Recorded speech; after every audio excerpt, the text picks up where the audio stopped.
Hey guys, welcome to source point. आज अभी हम लोग डिस्कस करने वाले हैं वीज़ा नाइस के करंट अफेयर्स जो कि हमारी नवंबर मंथ की चल रही है। तो चलिए इसमें देख लेते हैं आज हमें कौन कौन सी टॉपिक यहाँ पे कंप्लीट करनी है। सबसे पहले हम लोग यहाँ पे पॉलिटी एंड गवर्नेंस कंप्लीट कर रखें। आज स्टार्ट करेंगे हम लोग इंटरनेशनल रिलेशंस, जिसमें कि एक टॉपिक हमारी कंप्लीट हो गई है। एक लेसन कंप्लीट हो गई जिसमें आसियान और geopolitics of food security हमने कंप्लीट कर लिया। आज स्टार्ट करेंगे हम लोग Indian diaspora in UK. Then यहाँ पे सदर्न अफ्रीकन डेवलपमेंट कम्युनिटी के बारे में स्टडी करेंगे। And then India UN development partnership fund के बारे में देखेंगे। और कुछ न्यूज़ जो कि काफ़ी शॉर्ट्स में रही है तो उसे भी हम लोग आज कवर कर लेंगे। तो चलिए स्टार्ट करते हैं हम लोग इंडियन डायस्पोरा के साथ, जो कि यूके में अब हम लोग समझेंगे कि हमारे जो लोग हैं, इंडियंस हैं, वो जो बाहर जाके रह रहे हैं, दूसरे देशों में रह रहे हैं, उनका क्या हालचाल है, चलिए देखते हैं।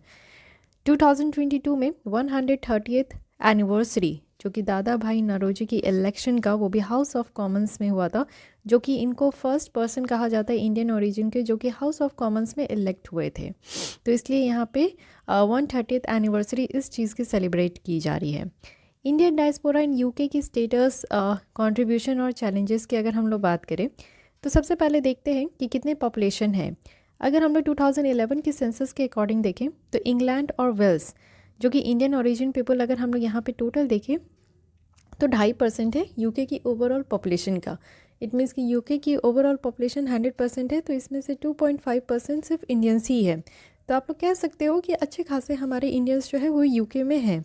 इकोनॉमिक स्टेटस की बात करें तो इंडियंस जो है ये one of the most prosperous और डायनेमिक एथनिक माइनॉरिटी कम्युनिटीज़ है यूके में। एक्टिव पॉलिटिकल पार्टिसिपेशन की बात करें तो जैसे कि आपको पता है कि ब्रिटेन में जो इंडियन कम्युनिटी है उनकी प्रेजेंस जो है पॉलिटिकल एरिया में बहुत ज़्यादा है। वैसे भी आपको पता है कि हमारे देश के लोग जो है पॉलिटिक्स में कुछ ज़्यादा ही हद से ज़्यादा ही इंटरेस्ट लेते हैं, तो इसलिए दूसरे देशों में भी आप देखो पॉलिटिकल एक्टिविटीज़ में काफ़ी एक्टिव है। साथ ही अगर हम लोग देखें तो 15 इंडियन ओरिजिन मेंबर्स है जो कि हाउस ऑफ कॉमन्स में है, और 25 पीएस है जो कि हाउस ऑफ लॉर्ड्स में है। हमारे यहाँ जैसे आपको लोकसभा और राज्यसभा देखने को मिलेगा, वैसे ही पार्लियामेंट की जो यहाँ पे दो बॉडी है, वैसे ही वहाँ पे भी पार्लियामेंट की बॉडी जो है उसको यहाँ पे हाउस ऑफ कॉमन्स और हाउस ऑफ लॉर्ड्स कहते हैं। फाइन, क्या फ़ायदा है अगर हम लोग इंडियन डायस्पोरा का देखें जो कि यूके में रह रहे, तो हमारे इंडिया के लिए क्या फ़ायदा है। सबसे पहले आप समझो कि हमारे यहाँ से, मान लीजिए कि मैं आज यहाँ इंडिया में काम कर रही हूँ, कल चले जाऊँगी यूके में चले जाऊँगी, बट मेरे पेरेंट्स जो है, फैमिली जो है वो इंडिया में ही रहेंगे। तो मैं वहाँ जाकर जो भी अर्न करूँगी तो उसका कुछ परसेंट जो है वो इंडिया वापस ज़रूर भेजूँगी अपने पेरेंट्स को, फैमिलीज़ को, है कि नहीं। तो इस इट मीन्स क्या हो रहा है कि रेमिटांसेस आ रही है। इट मीन्स कि मैं काम कर रही हूँ दूसरे देश में, कमा भी रही हूँ दूसरे देश में, बट वापस अपनी ही कंट्री में पैसे भेज रही हूँ। तो इस हिसाब से आप देखो कि हमारे यहाँ के जितने इंडियंस हैं जो बाहर जाकर काम करते हैं, तो उससे वो काफ़ी हद तक कमाते हैं, और कमा कर वो काफ़ी हद तक हमारे इंडिया में वापस पैसे भेजते हैं, जिसे हम लोग रेमिटांस कहते हैं। तो ये जो रेमिटांस है ना, ये हम लोग, आप जानते हो कि पूरे देश, पूरे वर्ल्ड में सबसे फर्स्ट नंबर पर रेमिटांस रिसीव करने वाला कौन देश है, तो इंडिया है। तो इससे सबसे पहली फ़ायदा हमें यही होता है कि हमारे पास रेमिटांस आता है। रेमिटांस से आप देखो क्या हो रहा है कि नॉलेज का ट्रांसफ़र हो रहा है, रिसोर्सेज का ट्रांसफ़र हो रहा है, एक्सपर्टीज़ की ट्रांसफ़र हो रही है। साथ ही अगर नेचुरल कैलामिटीज़ का अगर हम लोग देखें तो वो भी मैनेज हो पा रहा है। इंडियन कम्युनिटी की बात करें तो यहाँ पे नंबर ऑफ़ सोशल, कल्चर और पॉलिटिकल ऑर्गेनाइजेशन है जो कि यूके में है। और अगर नेशनल क्राइसिस के बारे में देखें, नेचुरल कैलामिटीज़ जो कि इंडिया में है, तो कम्युनिटी ऑर्गेनाइजेशंस जो है काफ़ी ज़्यादा कंट्रीब्यूट करते हैं। वैसे भी आपको पता है ह्यूमैनिटेरियन असिस्टेंस में हम लोग अपने नियर बाई कंट्रीज़ को, या फिर जो भी कंट्री है जो भी किसी भी तरीके का नेचुरल कैलामिटीज़ से अगर जूझ रहे हैं तो उसमें हम लोग पार्टिसिपेट करते हैं। Okay, with on going famous Akshay पात्र है जिसमें कि हम लोग काफ़ी हद से ज़्यादा डोनेट करते हैं। देन ब्रिटिश का यहाँ पे आप देखो कि आसियान ट्रस्ट है। देन यहाँ पे प्रथम है यूके, ये point the way. It means कि यहाँ पे आप देखो कि जो भी आपको ये सारे कुछ एनजीओज देखने को मिलेंगे, चैरिटीज़ है, जिसमें भी ज़रूरत है उसमें हम लोग यहाँ पे काफ़ी बढ़ चढ़ के हिस्सा लेते हैं। एजेंट्स ऑफ चेंजेस अगर देखें तो डायस्पोरा जो है वो एक चेंजेस के एजेंट जैसा भी काम करते हैं, कि इन्वेस्टमेंट वगैरह भी अगर इन्हेंस करना है। जैसे कि अगर मान लीजिए कि मैं यूके में जाकर काम करती हूँ, तो ऑब्वियस है कि वहाँ से जो है मेरे थ्रू वहाँ के लोगों को काफ़ी कुछ पता चलेगा इंडिया के बारे में। तो वहाँ के लोग अगर इंटरेस्टेड होंगे तो मैं वहाँ पे मोटिवेट कर पाऊँगी कि आप इंडिया में इन सारे फील्ड्स में इन्वेस्टमेंट कर सकते हैं। तो वो लोग भी इस चीज़ को लेकर सोचेंगे, है कि नहीं। तो एक मोड ऑफ इन्वेस्टमेंट जो है वो इन्हेंस हो पाएगा, इंडस्ट्रियल डेवलपमेंट हो पाएगी, और जो इंटरनेशनल ट्रेड एंड टूरिज्म है वो भी यहाँ पे बूस्ट हो पाता है। साथ ही प्रो इंडिया पॉलिटिकल कॉन्टेक्स्ट जो है वो क्रिएट हो पाएगा। इंडियन डायस्पोरा की बात करें तो इनका एक स्ट्रॉन्ग एफिनिटी है, लिंक है इंडिया के साथ, इनके कम्युनिटी के साथ। साथ ही इंडियन प्राइम मिनिस्टर्स जो हैं उनको भी इनवाइट किया गया है G7 समिट में, जो कि 2021 में हुआ था। सॉफ्ट पावर जैसा बात करूं तो यहाँ पे आपको पता है कि हम लोग जो है एक सॉफ्ट पावर, इट मीन्स कि अपने इंडियन कल्चर को, आप जहाँ भी जाओगे तो अपने इंडियन कल्चर को ज़रूर स्प्रेड करोगे, ट्रेडिशन को ज़रूर स्प्रेड करोगे। फॉर एग्जांपल हमारा सबसे बड़ा जो यहाँ पे एक साइन ऑफ सिंबल है, सिग्नेचर है, वो है yoga, Ayurveda, Indian cuisine. Okay, ये सारी चीज़ें हम लोग अपने देश में तो काफ़ी इसकी इम्पोर्टेंस समझते हैं। बाकी अदर देश में भी आप अगर अदर कंट्रीज़ में भी जाओगे तो वहाँ पे भी लोगों को बताओगे तो वो लोग भी इसकी इम्पोर्टेंस समझते हैं। 2017 की बात करें तो इसको सेलिब्रेट किया गया था India UK year of culture, जो कि 70th एनिवर्सरी। इट मीन्स कि हमारा जब भारत आज़ाद हुआ था तो 70 साल हुए थे 2017 में, तो उसको हम लोग यहाँ पे India UK year of culture जैसा सेलिब्रेट भी किए थे। साथ ही यहाँ पे ग्रेजुअल मेन स्ट्रीमिंग है इंडियन कल्चर का, और जो इंडियन क्विजिंग को एब्जॉर्ब करना, मीन्स अडॉप्ट करना, समझना, जानना, सिनेमा हो गया, लैंग्वेज हो गया, रीजनल है, रिलीजियन है, फ़िलासफ़ी है, परफॉर्मिंग आर्ट्स वगैरह है।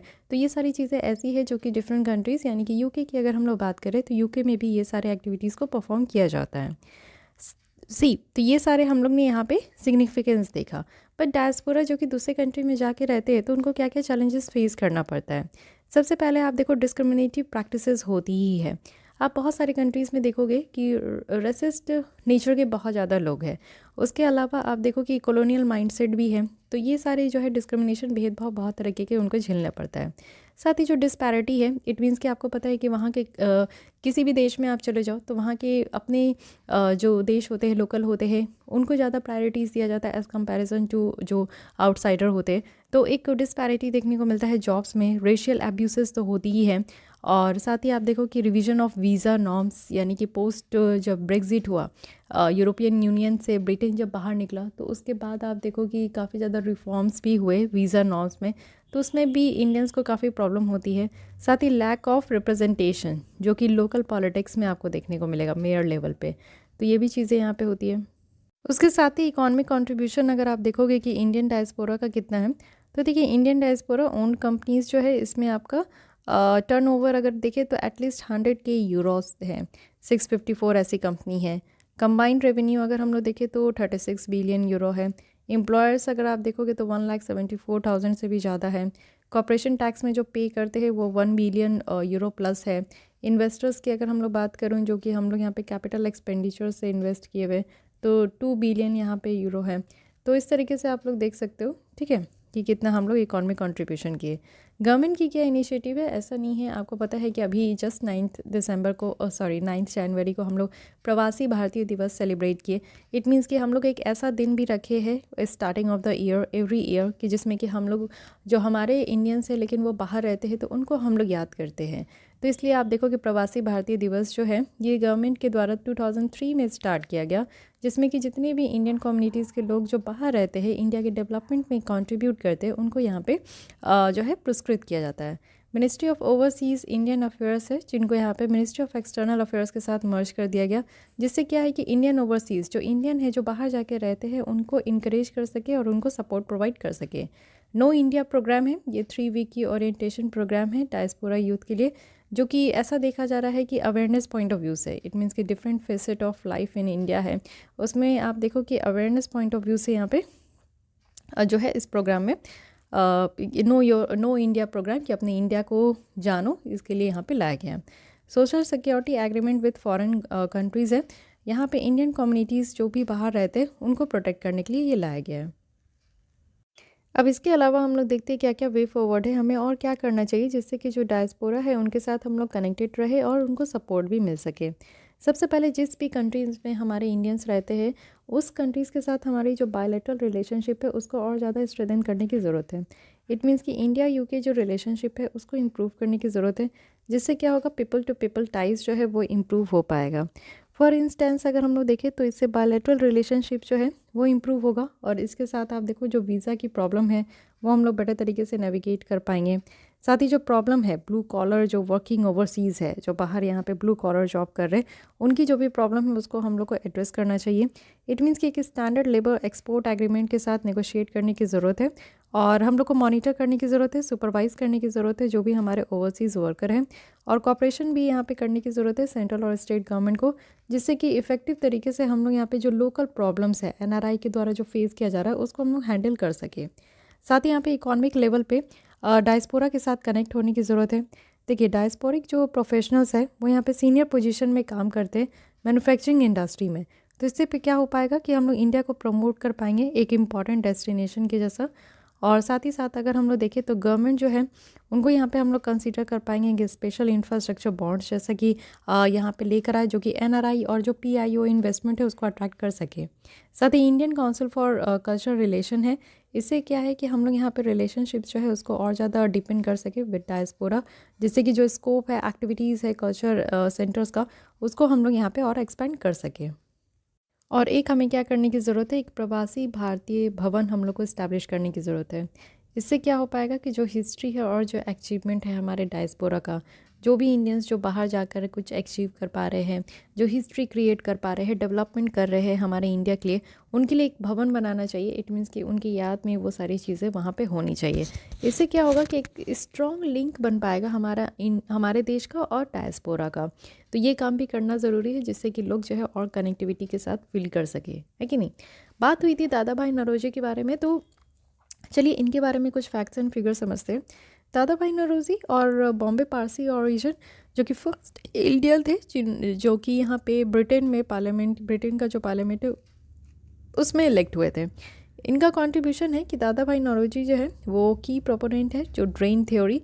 इट मीन्स कि इनका कहना था कि जो भी इंडिया के लोग इंडिया में जन्म लिए, इंडिया में पले बढ़े, लेकिन जब उनको अर्न करने का टाइम हुआ तो एक होता है ना ब्रेन ड्रेन हो गया। इट मीन्स कि हमें अर्न करके इंडिया में ही वापस यहाँ पे पे बैक करना था, बट हम लोग बाहर जाकर इस चीज़ का इस्तेमाल कर रहे हैं। इट मीन्स कि अपना जो भी टैलेंट है, जो भी हमारा नॉलेज है वो हम लोग कहाँ इन्वेस्ट करें, तो दूसरे कंट्री में इन्वेस्ट करें। तो इनका एक था ड्रेन थ्योरी। ओके, साथ ही साथ इनकी एक बुक है जो कि इस पे पता नहीं ना जाने कितने बार क्वेश्चन पूछा जा चुका है, poverty and un British rule in India.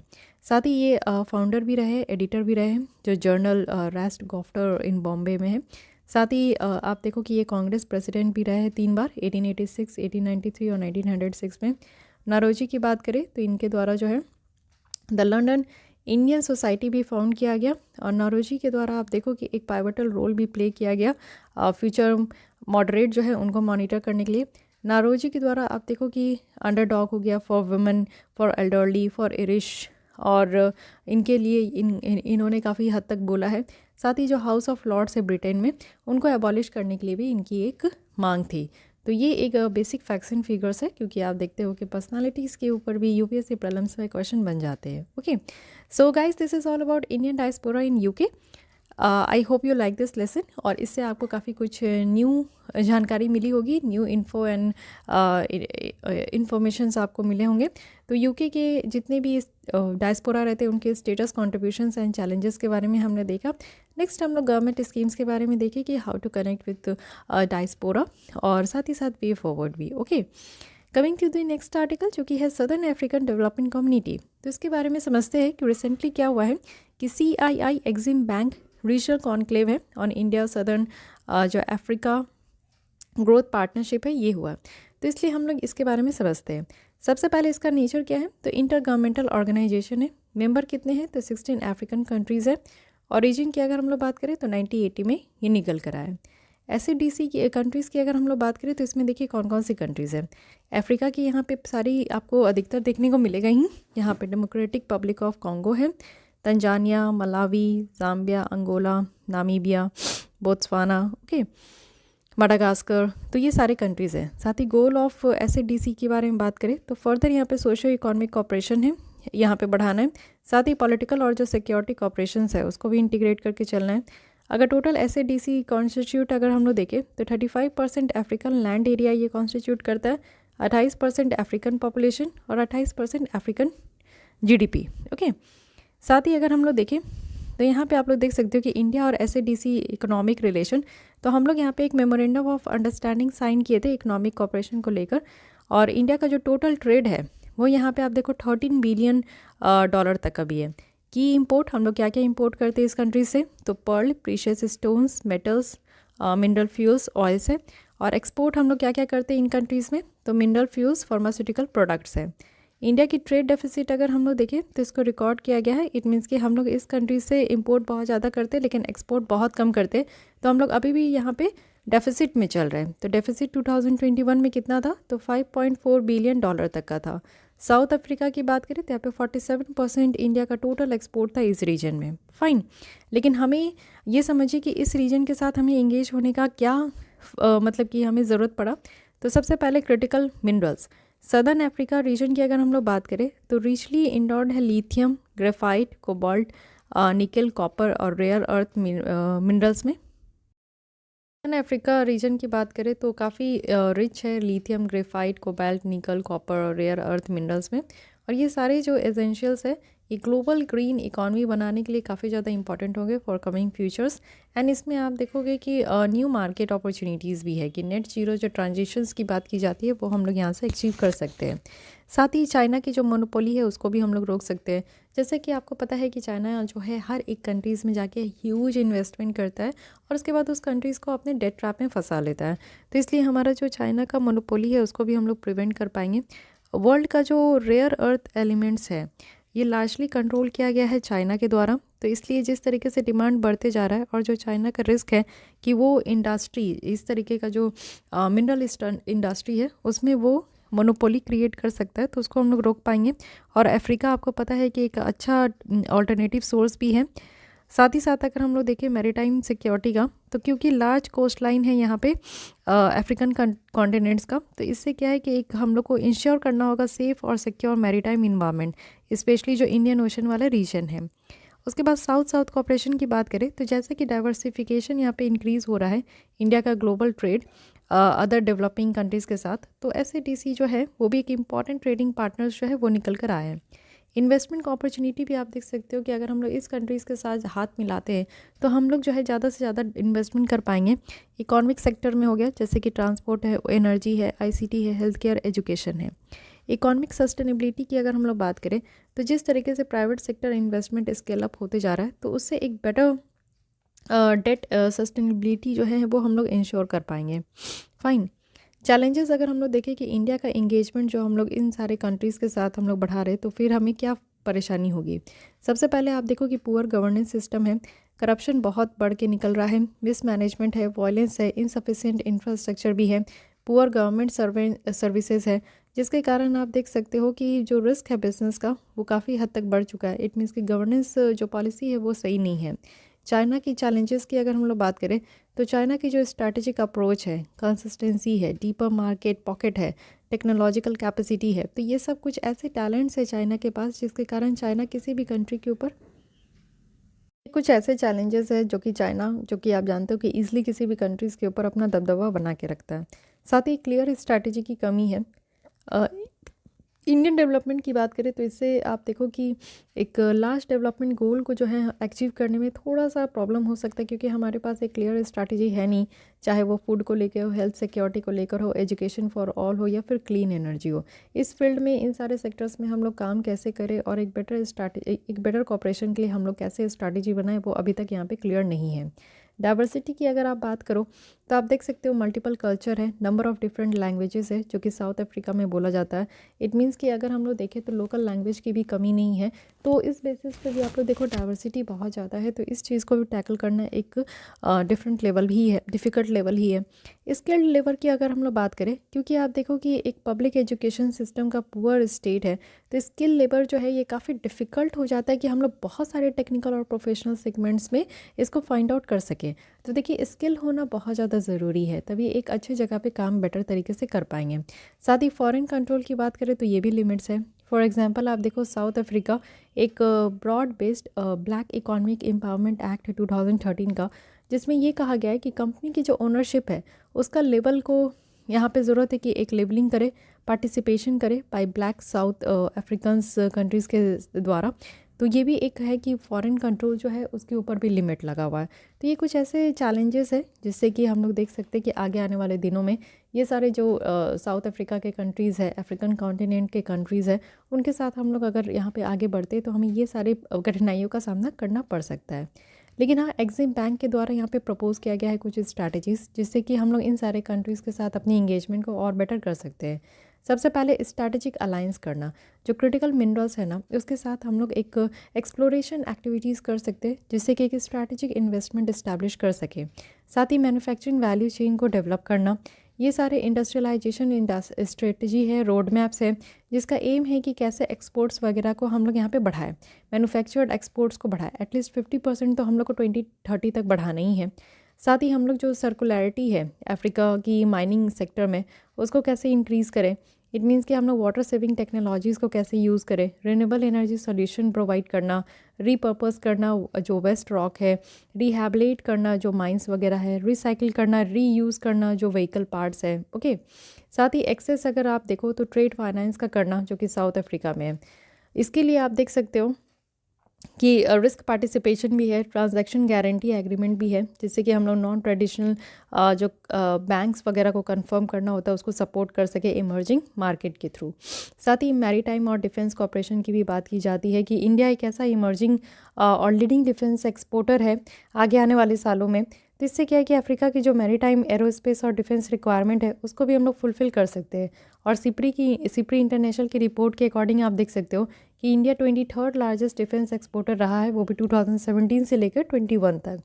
तो इसलिए कंक्लूजन में कहा जा रहा है कि हमें एक चार्ट आउट करना होगा, एक रोड मैप, जिससे कि हम लोग यहाँ पे डेवलपमेंट कॉपरेशन प्रोग्राम लेकर चल सके अफ्रीका में, और लॉन्ग टर्म स्ट्रैटेजी को भी आउटलाइन कर सके। तो इससे क्या हो पाएगा कि हम लोग ज़्यादा से ज़्यादा इंपॉर्टेंट हो पाएंगे। यानी कि कोविड-19 पैंडेमिक के बाद जिस तरीके का सिचुएशन पूरे कॉन्टिनेंट में बढ़ते गया है और वॉर सिचुएशन आया है, तो हम लोग भी यहाँ पे कुछ हेल्प कर पाएंगे, जिससे हम लोग का अपना डेवलपमेंट हो पाएगा और हम लोग कोऑपरेट करके डिफरेंट कंट्रीज़ का भी डेवलपमेंट कर पाएंगे। ओके, तो इस तरीके से यहाँ पे कंक्लूजन है। इसके अलावा आप देखो अफ्रीकन कंट्रीज़ के साथ हम लोग यहाँ पे कॉपरेशन को बढ़ाने के लिए क्या क्या इनिशिएटिव लिए। तो सबसे पहले Indian technical and economic cooperation programme है, सागर है, जो कि यहाँ पे security and growth for all है रीजन में।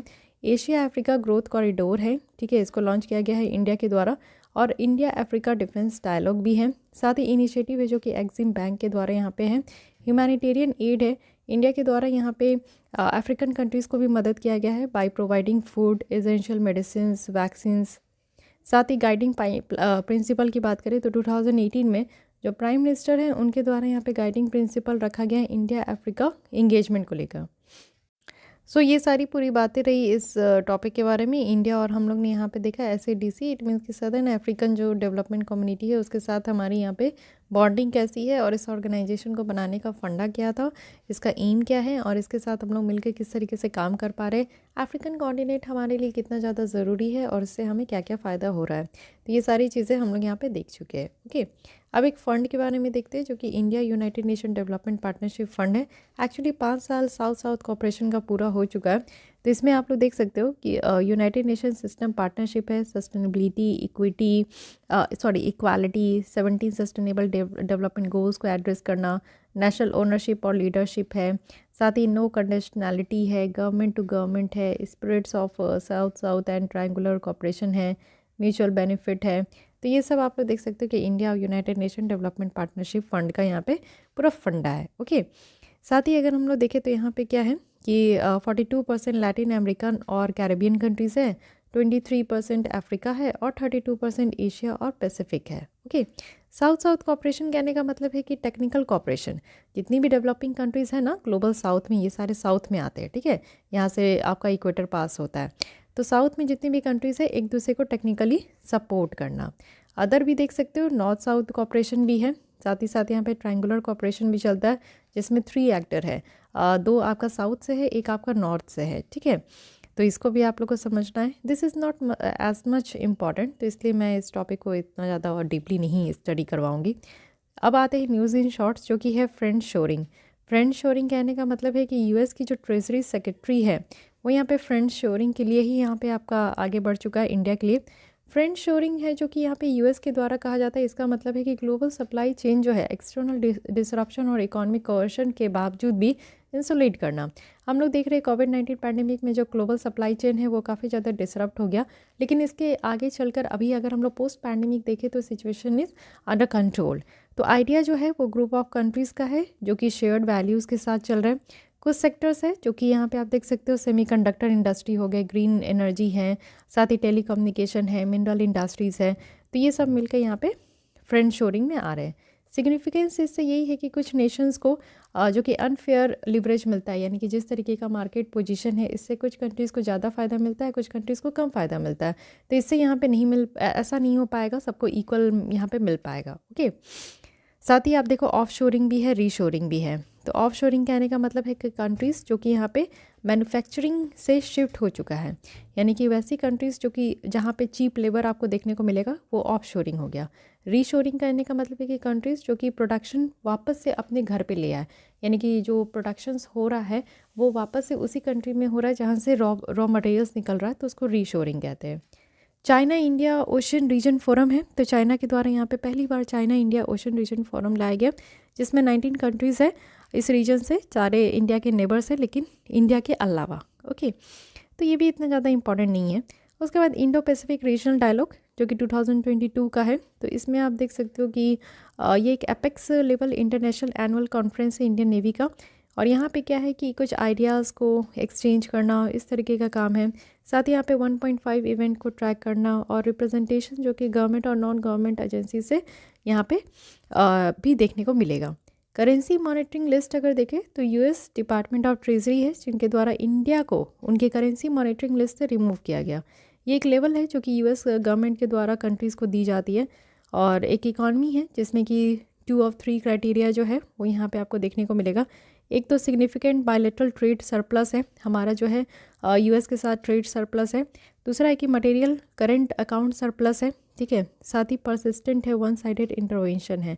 इट मीन्स कि यहाँ पे आप देखो कि लगातार हम लोग यहाँ पे कंट्रीज़ के साथ जो है काम कर रहे हैं, ट्रेड वगैरह कर रहे हैं, जिससे कि फॉरेन करेंसी में हम लोग परचेज़ कर पा रहे हैं। तो इसमें क्या है कि परसिस्टेंट होता है, यानी कि जो भी सामान जिस कंट्री से आया है हम लोग उसी कंट्री के करेंसी के साथ अगर हम लोग उसको परचेज़ कर पा रहे हैं तो यहाँ पे परसिस्टेंट कह रहे हैं। ओके, सो गाइस यहाँ पे हमारी जो इंटरनेशनल रिलेशन है वो यहीं कंप्लीट होती है। नेक्स्ट हम लोग इकॉनमी स्टार्ट करेंगे जिसमें कि म्यूनिसिपल फाइनेंसिंग के बारे में समझेंगे। ये अगेन बहुत इंटरेस्टिंग टॉपिक है और एक इम्पॉर्टेंट भी है, इससे आपको काफ़ी इन्फॉर्मेशन मिलेगा। ओके, सो आज के लिए बस इतनी ही रखती हूँ, मिलती हूँ कल इसी टाइम पे। सो डेली बेसिस पे आप लोग अगर विज़न आइज़ की मंथली मैगजीन को कवर करना चाहते हैं तो हमारे चैनल के साथ जुड़ सकते हैं। हम लोग यहाँ पे डेली बेसिस पे डिस्कशन करते हैं जिससे कि आपका एक मंथली मैगजीन अच्छे तरीके से कंप्लीट हो सके। तो आज के लिए बस इतना ही गाइस, मिलती हूँ कल इसी टाइम पे, तब तक के लिए थैंक यू।